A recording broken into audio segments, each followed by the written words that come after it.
Well, I guess I gotta be the one to throw cold water on this seemingly never ending celebration of the return of the MCU. Is Thunderbolts a step in the right direction? Sure. Is it the best MCU movie in years? Well, if you toss aside Deadpool and Wolverine, which I do because I've seen nothing yet to convince me that that movie has or should have any role in the overarching story of the MCU, then yeah, Thunderbolts is the best MCU movie in years. But that's the MCU's problem. This is the best they've been able to muster since Spider-Man No Way Home. Congratulations, Thunderbolts. You're better than Doctor Strange Multiverse of Madness, which to date is still probably the worst movie I've ever seen, Thor Love and Thunder, which we all would like to forget, Wakanda Forever, Quantumania, which gave Multiverse of Madness a run for its money, Guardians Volume 3, a drab limping across the finish line for the trilogy carried solely by Rocket Raccoon, The Marvels, and Captain America, the Incredible Civil War Soldier. And that's not even to mention the shows. So yeah, it's better than all those movies, but that's kind of like being the best massage client in the running with Robert Kraft, Massage Watson, and Justin Tucker. Real men don't Oh shit! Must have been Justin Tucker! Wake up in the morning feeling like P. Diddy. And even if I thought it was really good, I don't think that would mean the MCU is back. The reason the MCU used to be great is it was all leading to something. We knew it was going to culminate in something awesome. But the franchise still doesn't have a direction, an end game, if you will. I mean, we are 13 movies post Phase 3, and what are we looking forward to? The 13th movie in the MCU was Captain America Civil War, the last really pivotal movie before Infinity War. 13 movies post Phase 3, and there's nothing to show for it. And that's not even including the shows. Marvel can't get anything off the ground and running. And look, I don't think Thunderbolts was horrible.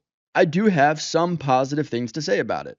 The film actually does kind of find something in about the last half hour, but the lead up to it was kind of brutal. Maybe we all have memories that don't go back more than 5 years, or maybe we're all desperate to have some semblance of the excitement that used to surround each new installment of the MCU back again.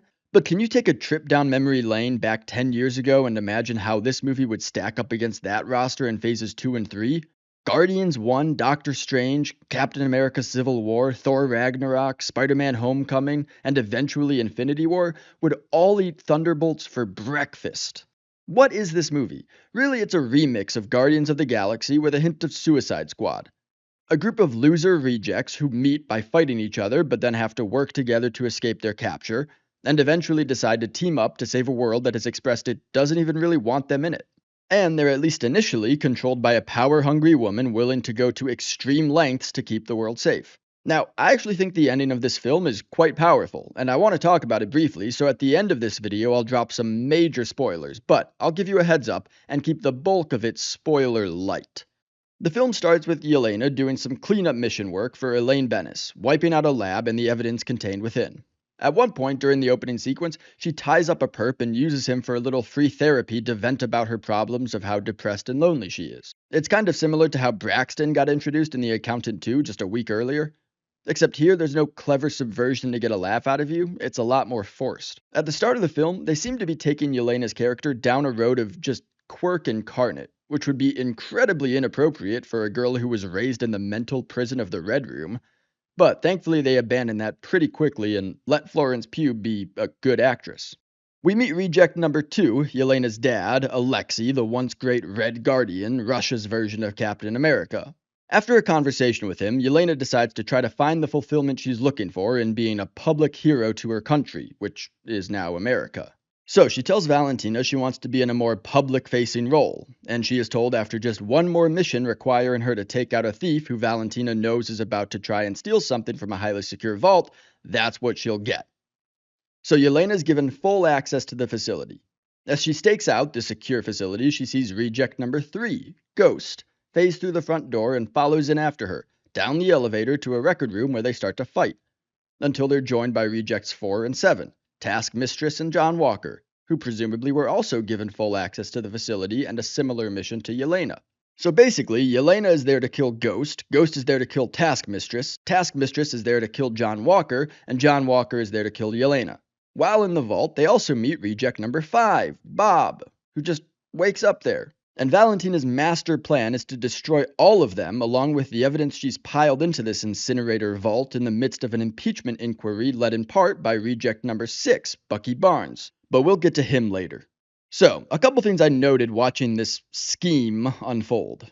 First, Taskmistress gets killed, so we're done with female Taskmaster who never says a word and doesn't use Taskmaster's mimic power. And stand! You may say that's a major spoiler, but I say if you saw the trailers and didn't notice the conspicuous absence of Taskmaster from the majority of the shots, then this movie will be Casablanca to you. But back to this scheme. None of them are told that they're there to kill an agent gone rogue, so I guess none of them know that the others work for Valentina. They're all black ops who presumably work alone, so that's fine. None of them notice they've been sent to kill a thief and realize 4 individual entities show up all working alone until one of them gets killed. Like, I get how Yelena could have been fooled, but why doesn't the third one, I think it's Walker who comes in next, see the scene and immediately realize something is wrong here, that at least one of these people is definitely on his side? Why does Yelena get distracted by documents in the vault referencing Project Sentry when she first enters, when she knows there is a thief who can go invisible and walk through walls in there with her somewhere, showing no survival instinct or assassin training which she had for well over 20 years? Especially when she showed no interest in the site she cleansed in the first scene, and she just happens now to pick up and pocket a document very relative to the plot. Why, if they were given unfettered access to the facility, do they not even try to use it when they get locked in the vault to open the door back up? Ghost originally can't leave because there is a device that prevents her ability to phase, and John Walker says about it, if they built it for her, it's gotta have an independent power source. I'm just going to chime in here as an electrical engineer to say that's a ridiculous assumption to make. Just because a device is its own thing doesn't mean it has to have its own power source. The uniqueness of something is not what determines whether it shares a power source, rather the load it carries does. But okay, I'll stop with my engineering now. Why is Yelena able to go toe-to-toe with Walker in a fight? We've seen a Black Widow fight a super soldier, and it didn't go well for her. And we're going to talk about Walker later in this video, don't you worry. The biggest question though is, why was Bob rendered unconscious multiple days earlier, then transferred to this vault to be burned alive when they could have just killed him while he was unconscious? Like, it's one of the stupidest plans I've seen in a movie in a while. You want to kill someone to erase their evidence, so you knock them out for a span of multiple days and transport them to an incinerator in Utah, during which time any number of things could go wrong, instead of just killing him right away. Okay. So from there, Yelena, Walker, Ghost, and Bob have to work together to escape the facility, meet up with Alexei, who is the highlight of the movie, just like he was in Black Widow, and try to convince Bucky of the danger Elaine poses with her little kicks. So, once the movie gets out of the incinerator vault, the problems with the plot get a lot less egregious. The real problems are with the characters, and there are some rough action bits. Let's start with reject number 1, Yelena. I get it's been, 8 years, 9, since we saw her in Black Widow, but I really just don't buy that this woman was mentally enslaved and forced into being a seductive assassin by the Red Room in Russia. I want to see her struggle with that, even more than we got to see Natasha go through it. And we really don't get it until towards the end when, like I said at the beginning, the movie finds something. If the writing was there, I know Florence Pugh would be able to give it its due. She's a talented actress. Yelena seems very Americanized, despite spending the vast majority of her life in Russia. And the way she fights is kind of a letdown. She should have a great deal of stealth training. In fact, most all of these characters should, but they hardly ever use it. Reject number 2, Alexei, is the most fun character. He isn't given corny dialogue to spout, it's really just David Harbour's delivery of the lines that make them funny. It's not the writing that's fun or funny, it's him. He also has the singular ability to pull emotion out of Yelena, like how he improvised the only redeemable scene in Black Widow. He's been reduced to being a chauffeur, and he ends up gaining vital plot information because he drives Valentina and her number 2 from a benefit, which... How did a former Soviet super soldier get the gig to drive the director of the CIA around? Like, there is no way she would get picked up by someone not in the CIA or her other company Ox Group that she still sits on the board of, which, believe me, we'll mention. It's not even as though he tricks his way into driving her around. He has no reason to have an interest in eavesdropping on her. By all available evidence, he just got hired. It's insane.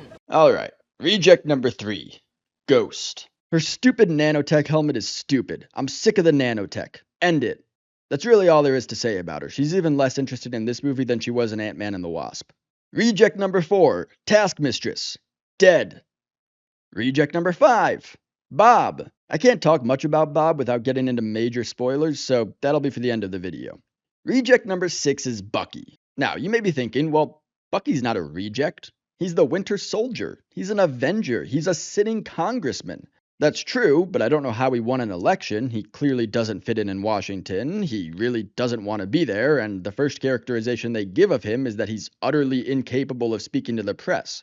Public speaking is kind of an important skill to have in politics. I don't really believe that this guy is a congressman. And the reason they make him this bumbling fool, I think, is because they want the team to be a team of rejects and misfits, with Yelena as the leader. I mean, if you were to just list the characters in this gang and ask somebody who they think the leader of this kind of new Avengers is, who would they say? The former Red Room assassin who's done very little public good worthy of note? Or the redeemed super soldier who fought against Thanos with Captain America and served side by side with the new Captain America?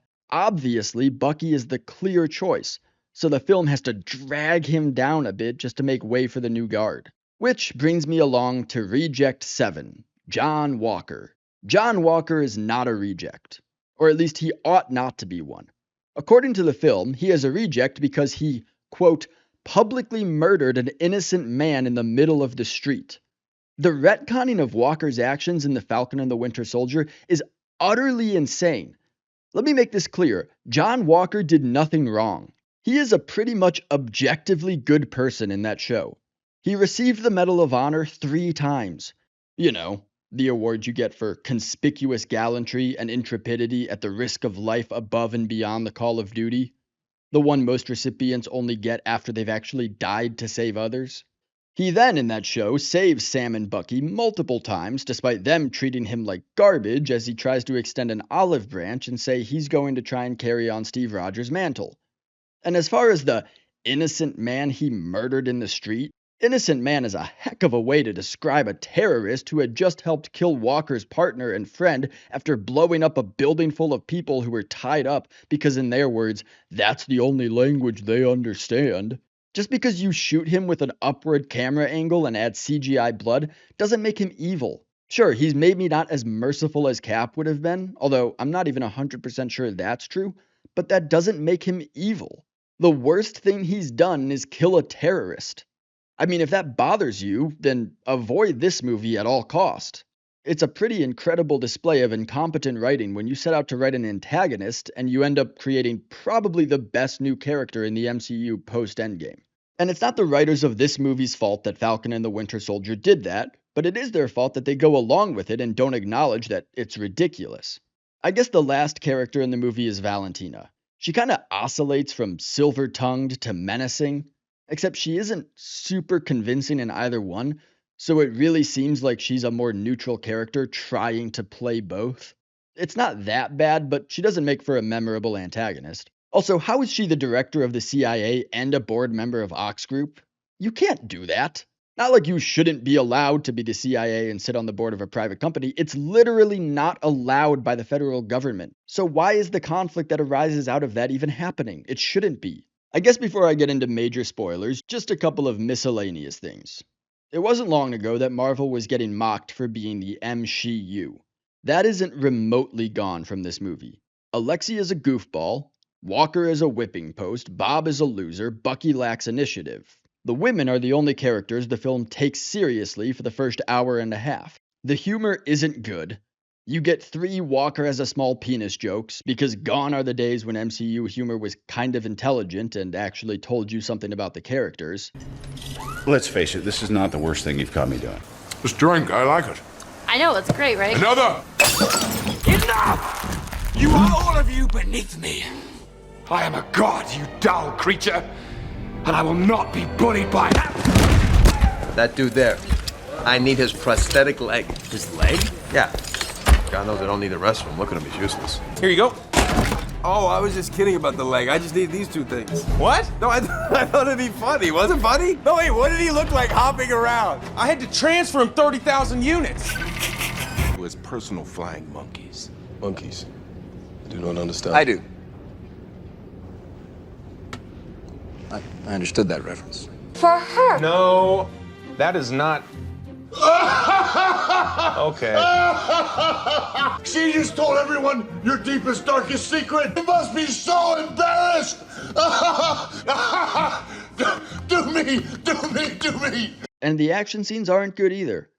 Again, there is one sequence I'll bring up in the spoiler section that was good, but there are bits of just bad choreography and characters doing something that they never do again, even though they should. At the very beginning of the film, Yelena's fighting some doctors in a lab. She pushes off one and rolls away, and for some reason the doctor is looking for her in the opposite direction. Walker is fighting Yelena and throws his shield with such force that it flips a metal crate airborne. Never does that again. Alright, let's talk spoilers in 3, 2... Okay, so once Bob becomes Sentry, the film takes a big turn for the better. His first fight scene with the Thunderbolts doesn't have any obvious cuts. They're definitely there, but it's framed as though it's one take, which is actually pretty cool. And his powers that make people relive their worst memories is cool and gives us some character work. I just wish the movie did more with the characters from there. It's Bob's victory over the team that brings about the one emotional conversation between Yelena and Alexei. And I actually really like the end of the movie. When Bob becomes Void, the dark version of Sentry, and Yelena enters the Void to try and find him and bring him back. She finds Bob sitting up in an attic listening to his parents and his younger self fight downstairs, both his mother and his father showing that they abused and neglected him. Eventually, the whole team helps Bob find the center of the Void, where his dark self resides, baiting him into succumbing to the darkness. As good Bob beats on Void Bob, slowly giving himself over to him, Yelena and her team break through the restraints that Void put on them to keep them away, and they all go and just hug Bob, which stops the darkness and allows Bob's good self to overpower his bad self and save New York City from the void that had engulfed it. Now, originally in the theater I snorted at this. Really? A hug saves New York? But on my way home, I remembered something I had heard Jordan Peterson say more than once. Now, whether or not you like Jordan Peterson doesn't matter for this. The fact of the matter is, he has talked to tens of thousands of people who have turned their life around in small ways or big, and he has said multiple times something to this effect. You know, they don't get encouragement, and people need so little encouragement. It's just unbelievable. That is true. It's wild to see how discouraged people, especially young men like Bob, can get about the world because they have had nobody there to give an encouraging word to them. I don't think the film tried to make this its theme. Most of the film is focused on loneliness, not necessarily discouragement, but it's a powerful message nonetheless. Well, we'll see you back here soon for Mission Impossible Final Reckoning in a few weeks, and we've got plenty to talk about with Season 2 of The Last of Us and Andor in the meantime. Until then, adios, baby.